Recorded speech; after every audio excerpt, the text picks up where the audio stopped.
주님께서 이 자리에 함께 하십니다. 오늘 좀 제가 일정이 있었는데 조금 늦어져서 이제 도착하게 되어서 말씀을 전하게 되었습니다. 이런 점 이해해 주시기를 부탁드리겠습니다. 오늘의 말씀은 우리가 너무나 잘 알고 있다시피 마태복음 5장에 대한 팔복의 이야기가 있고, 또한 이 마가복음을 하면서 마가복음에 이 마태복음과 마가복음의 팔복이 빠져 있어요.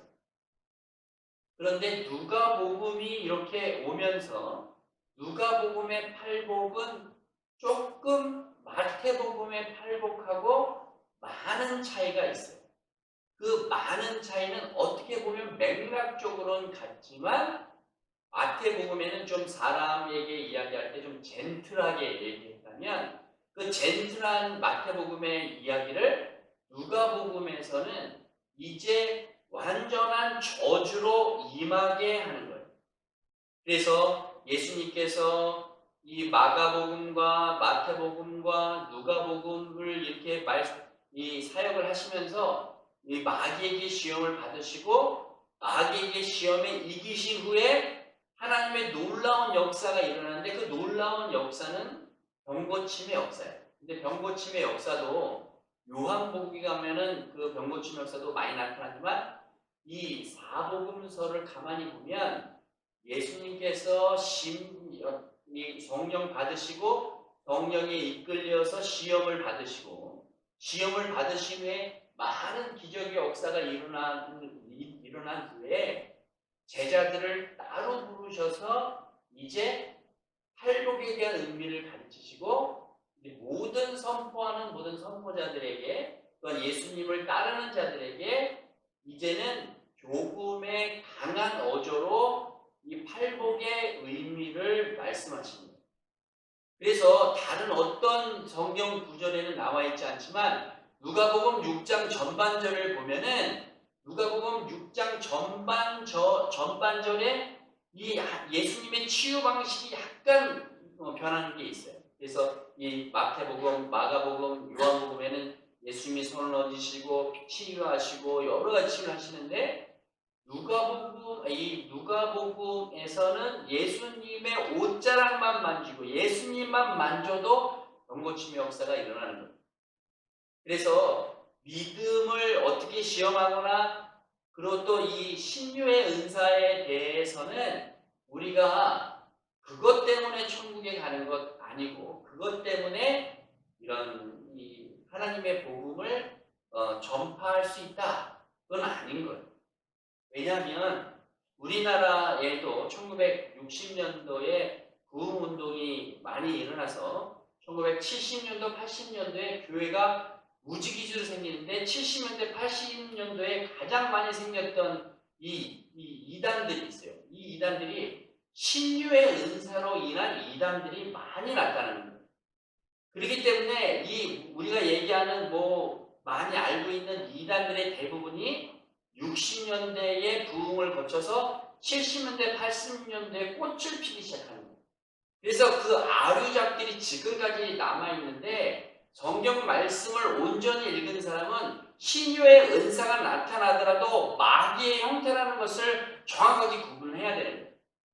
그래서 예수님께서는 신유의 은사를 드러내면서 그들을 치유하고 많은 병자들을 치유하였더라라는 그런 성경 구절이 대부분 있지만 그 대부분 후에는 하나님의 말씀으로 전부 다 제자들과 따르는 자들에게 말씀했다는 거예요. 그래서 우리가 생각할 때 어떻게 할 수 있냐면 예수님의 제자는 12제자고 12제자도 밑에 있는 게 아니라 예수님을 추종하던 사람들이 500여 명은 따라다녔던 사람들이 있어요. 그 500여 명 따라다니는 사람들이 이 오순절 거룩한 이 바락방에 모여서 예수님의 성령님을 기다렸던 부분입니다. 그래서 예수님은 어떤 말씀을 교육시켰느냐? 그 말씀은 천국 복음입니다. 예수님의 말씀은 제가 천국 복음밖에 없다고 지난번 수요 예배 때 말씀드린 것 같아요. 같은데요. 그러니까 우리는 하나님께서 예수님께서 무엇을 하셨느냐, 제자들이 어떤 것을 따라야 하느냐라는 것인데 이번 주 주일 말씀에도 말씀드리겠지만 하나님이 계시적 차원으로 말씀하셨다. 계시는 두 가지로 표현할 수 있는데 한 가지는 말씀이고 한 가지는 예수님인 거예요. 그래서 모든 성경이 계시로 이루어졌는데 한 가지의 계시는 말씀이고 또 한 가지 계시는 예수님인데 예수님이 어떻게 하셨느냐? 병자를 치유하고 그들의 뭐 어려운 점이나 그런 거를 치유하신 게 아니라 그들의 가장 약한 부분을 만져주시면서 천국 복음을 전달했다는 것을 꼭 알아야 할 것입니다. 그렇습니다. 이 심령이 가난한 자에 대한 하나님의 권면의 말씀이 또한 예수님의 권면의 말씀을 잊어서는 안 됩니다. 마태나 누가가 말하는 가난의 기준은 먼저 영적인 기준이 가난하다는 거예요. 영적인 기준이 가난하다는 것은 마땅히 바랄 것이 없는 근본적인 영적인 말. 좀 더 쉽게 얘기하자면 우리에게 있어서 다른 사리사욕이 몸 안에, 욕심이 몸 안에 차 있는 것이 아니라 이 부자임을 이 예수님은 지금 오늘의 말씀으로 지적하고 있어요. 그래서 도덕적 기준에 있어서 가난해야 된다는 거예요. 그러니까 우리에게 깨끗한 마음, 우리가 채워져 있는 마음, 욕망으로 가득 찬 마음이 있다는 것은 마음이 부유하고 자기 것으로 채워지는 거예요. 사울이요, 성령의 기름 부으심을 받고 온전하게, 그러니까 지금 얘기하는 것은 사도 바울을 얘기하는 것이 아니라 이스라엘의 첫 번째 왕 사울 왕에 대해서 얘기하는 거예요. 사울 왕이 성령의 힘으로 능력해서 그는 키도 컸고 잘생겼고 아주 멋있어요. 열왕기상 9장에 보면 그 9장에 사무엘상이죠. 사무엘상에 보면 이 사울은 하나님께서 명령하신 것이 있어요. 하나님이 명령하신 것이 뭐냐면 네가 저기 아말렉에 가서 전투를 하게 돼서 이기려면 거기에 있는 동물들까지도 싹 다 죽여라 라고 얘기했어요. 근데 사울은요, 그 어떤 일을 했냐면 거기 가서 다 모든 사람을 다 죽이고 이제 동물들을 보니까 거기에 하나님께 드릴 만한 것, 너무 좋은 양들, 너무 좋은 소들이 있는 거예요. 그래서 이거를 내 욕심이 아니라 진정한 하나님의 마음으로 그것을 가져와서 이 사무엘 선지자에게 이것은 하나님께 드리려고 따로 잡아왔나이다 라고 얘기를 했어요. 그러면 우리를 통해서 한번 생각해 본다면 잘한 일이에요, 나쁜 일이에요? 잘한 일이에요. 잘한 일이에요. 세상 사람들 보기엔 그럴싸하게 잘한 일인데 하나님 보기에는 그럴싸하게 잘한 일이 아니에요. 그런데 그 다음 말이 중요해요.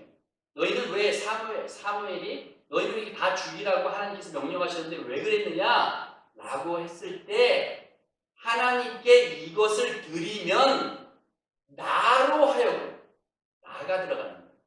이 짐이 나로 하여금 세상 사람들이 더 좋게 보이고 하나님이 나를 세우실 것 같이 제사를 드려달라고 이야기하고 있는 거예요. 내가 높아지는 거예요. 제자는요, 내가 높아지는 것이 아니라 하나님을 높이는 거예요. 크리스찬은 이 영적인 가난함에 시달리는 사람이 되어야 되는 거예요.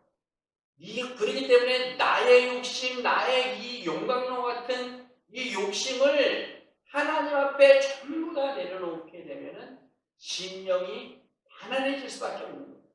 영적인 기준의 가난이 그런 거예요. 영적인 가인과 아벨이 있었어요. 똑같이 예배드렸어요.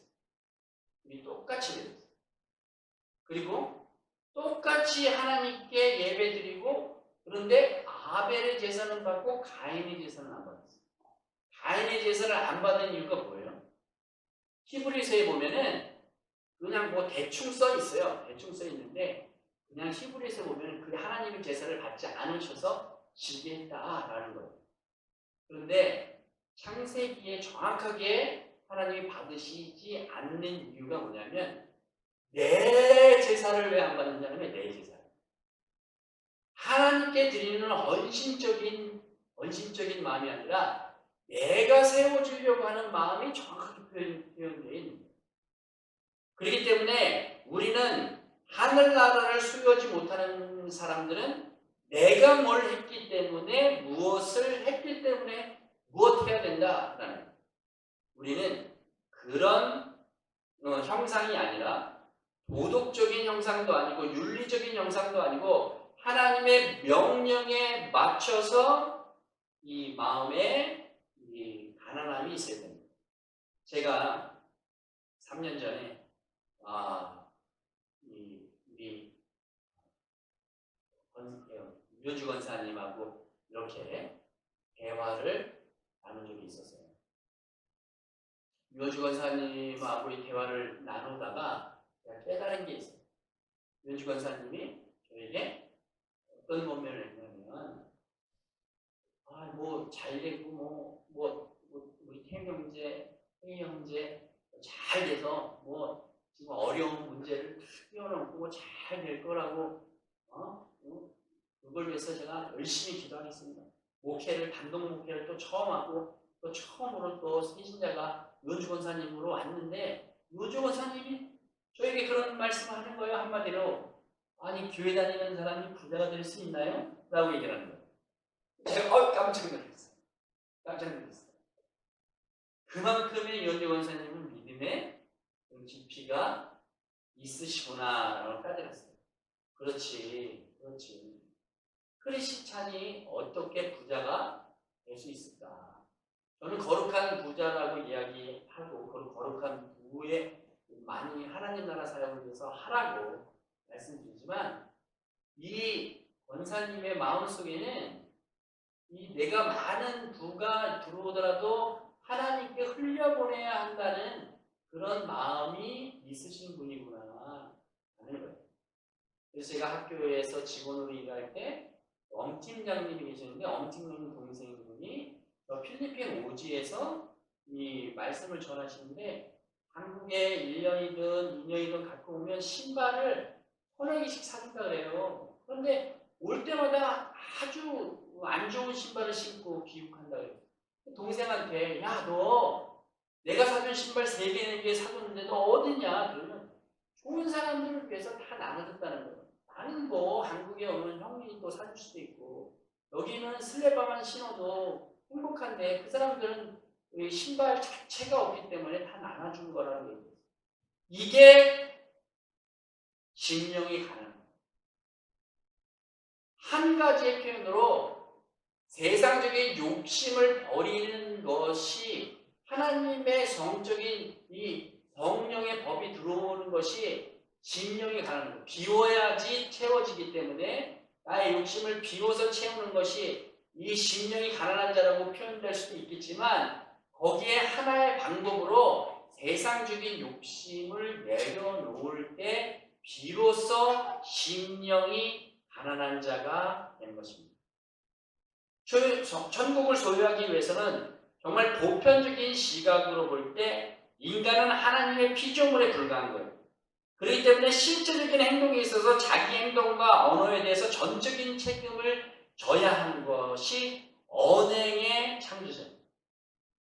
하나님께서 우리에게 자유의지를 주셨던 거예요. 창조하신 이유 중에 자유의지를 주신 이유는 하나님을 온전히 찬양하기 위해서뿐만 아니라, 우리가 죄성으로 가냐 하나님 쪽으로 가냐라고 분명한 선이 있는데, 누가복음에서는 강력하게 다 있을진저라고 얘기합니다. 마태복음에는, 누가복음에는, 요한복음에는 그런 말이 없는데 팔복을 선포하시면서 화 있을진저 너희 부자들은 천국에 가지 못한다 라고 분명히 얘기하고 있습니다. 도덕적 기준에 의해서 한계선을 이야기하는 게 아니에요. 또한 자유의지에 대해서 부자가 되지 말아라는 말이 아니에요. 심령이 가난해야 된다는 말씀을 드리는 거예요. 그래서 그 한계를 초월할 수 있는 믿음의 초월함은 바로 가인과 같은 사람이 아니라 아벨과 같은 사람이고, 사울과 같은 사람이 아니라 이스라엘 왕 다윗과 같은 사람. 그래서 오늘 이 제자들이 6장이 넘어오면서 제자들이 안식일에 지나가면서 이 이삭을 뜯어서 손으로 비벼서 먹는 걸 보고 유대인들이 저렇게 잘못될 수가, 저 하나님의 법도 없는 사람들이 저렇게 잘못될 수가, 율법 아래에 저 사람들은 벌을 받아야 돼. 하지만 예수님께서는 안식일의 주인과 같이 있는 것이 같이 있기 때문에 사람을 위한 예배가 아니고 나를 위한 날이기 때문에 나와 같이 있다는 것이 감사하다는 거예요. 우리는 선에 대해서 자기만의 한계점을 딱 선을 긋고 있어요.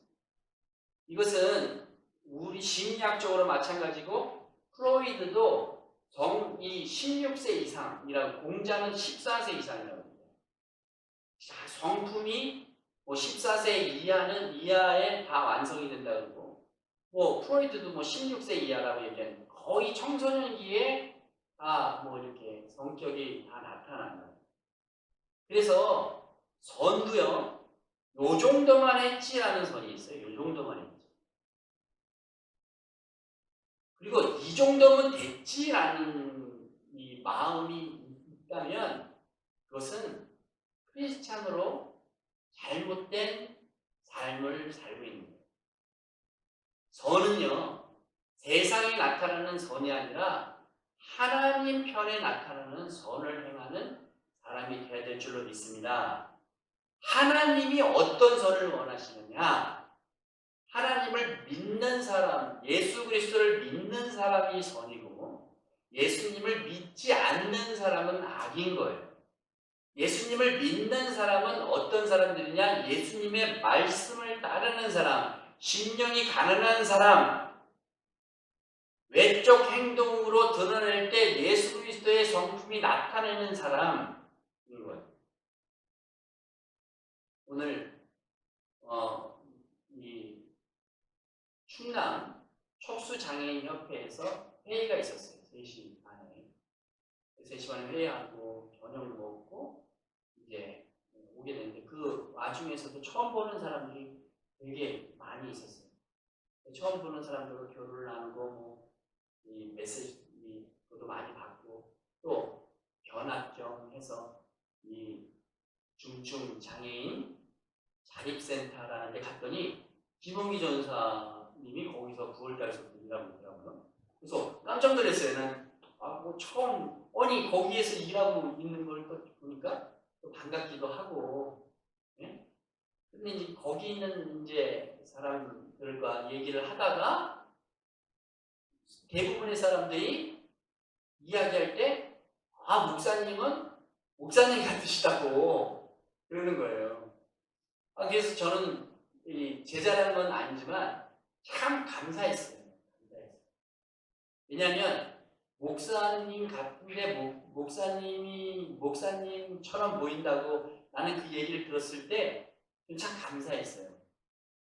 그래서 오늘 6시서부터 차를 부르고 기다리다가 이렇게 오늘은 되게 오늘이 무슨 모든 장애인들 무슨 자립센터, 복지관 이런 데를 다 열어서 차를 막 1시간 20분 기다렸었는데, 근데 그것이 중요한 것이 아니라 우리가 어디 나가서 크리스찬 같아 보여요, 예수님 믿는 사람 같아 보여요, 이런 얘기 듣는 성도님들 되시기를 주님의 이름으로 축복드립니다. 거기에 키워드는 자신 자신의 욕심을 버리는 거예요. 심령이 가난해져야 예수님처럼 보이고 사도 바울처럼 보이고 예수님의 제자처럼 보이는 거예요. 우리는 예수님의 제자처럼 보여야 하는 사람들이에요. 그래서 목사는 목사처럼 보여야 하고 집사님은 집사님처럼 보여야 되고 그래야 하는 거예요. 그래서 또 이렇게 이야기해서 예를 들려고 얘기를 하는 건데 저희 어머님이 권사님 시절이 있었거든요. 전사님 하기 전에. 권사님 시절이 있었는데 동네 사람들이 뭐 은숙이 언니, 뭐 우리 큰 누나가 은숙이 누나이거든요. 처음에는 은숙이 뭐 언니, 뭐 은숙이 엄마, 원혁이 엄마라고 부르다가 정말 어머니가 신앙이 좋아지고 그 신앙으로 발맞춰서 정말 최선을 다해서 전도하고 나갈 때 동네 사람들이 하명 권사님, 그냥 권사님이 우리 그 어머니의 대표 명사가 된 거예요. 어디 나가서 무엇으로 불려지기를 원하십니까? 지금 여기 박전 집사님, 정경 사모님, 박현정 사모님, 장성원 집사님, 목사님도 있고 이은영 여사님도 있고 우리 정학생 성도님도 있고 우리 이재용 권사님이 있는데 여기에 모이신 분들과 우리 대담교회 성도님들이 무엇으로 세상 사람들에게 불려지기를 원하십니까? 숙제. 내일 새벽 기도 때도 기도하시고 또 모레 새벽 기도 때도 기도하시면서 내가 무엇으로 불려지기를 원할까? 내가 정말 하나님의 제자일까? 하나님은 누가복음에 강력하게 얘기하십니다. 화 있을지니라 라고 이야기하십니다. 이유는 내 욕심이 부자기 때문에 그런 말이 나옵니다. 내적 신앙 성장은 비우는 것. 비울 때 정말 하나님께서 성령 충만함과 세상 사람들에게 빛과 소금의 역할을 감당하는 성도님 되시기를 주님의 이름으로 축복드립니다.